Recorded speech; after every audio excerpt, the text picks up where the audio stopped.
Good morning mga kawaw. Tayo po ngayon ay magpapaandar ng motor. So, i-start ko lang itong nugget sock system na ito sa pagpapaandar ng motor. Huwag niyo po itong gagawin sa mga digital. Digital po yun. Nakailaw pa tayo, maalasing ko ng madaling araw. Ito po yung una. Kapag magpapaandar kayo, dalawang wisdom to. Ikaw nyo muna, huwag nyo i-on yung susi.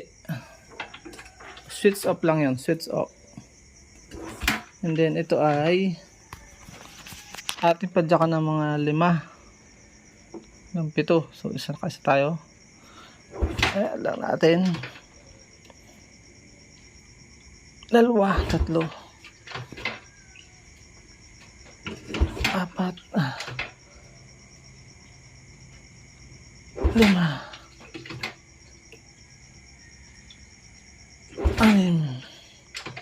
Mas maganda, madami dito, yan, okay.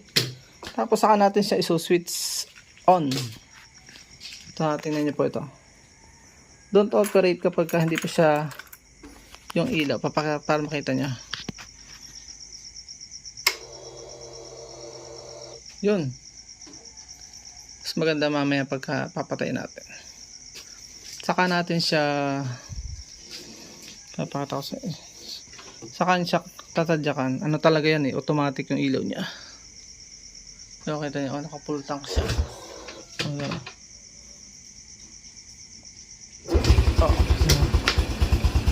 Siya. Huwag niyo pong gagamitan ng push button sa umaga. Don't use push button in the morning. Sa dahil nga mapopers agad yung kanyang mga kurente. Unless na yung inyong vehicle ay push button talaga, nawala siyang kick starter, pwede po yun. Yun ang design niya, yun kami gagawa. Kaya nyo siya mag freewheeling, huwag nyo siyang revolution. Ayan, yung ganyan lang yung minor niya, yung saktong parang mamamatay na lang pag nag-iinit yan saka nyo i-revolution mga 2 minutes 3 minutes na revolution ganyan.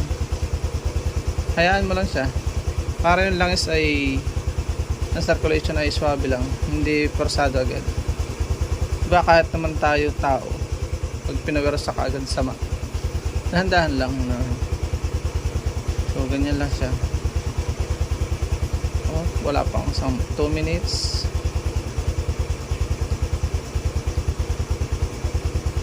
Yan. Ganyan lang, para pag alis na ako, hindi na ako nagmamadali. Kasi lalabas ko ito dahil may pasok dito sa aking garahe. Ganyan lang po sikretong yan. At ito yung sikretong ito, may i-reveal ko sa inyo. Papatayin natin para papatayin ko itong ilaw ng video. Para kitang-kita nyo yan. Ito yung FI. Patayin na natin. I-revolution natin na konti.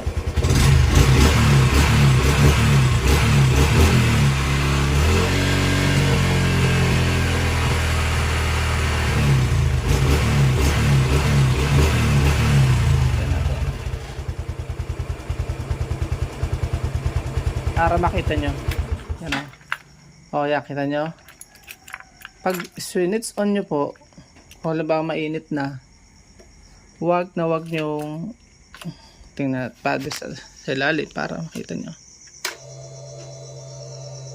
yung nagpula. Pag nagpula pa, ulitin natin para makita nyo.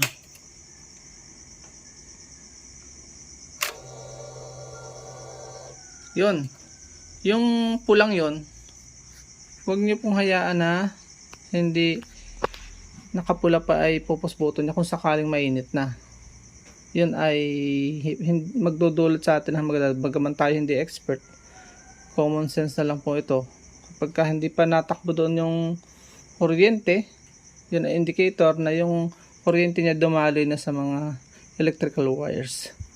Ang sisiraan niya ay yung battery natin at yung mga bulb natin, mga bombilya at mga wires. Kung pagka ganun, illegal operation po yun dito. Ito yung gagamitin ng hindi huwag magmamadali.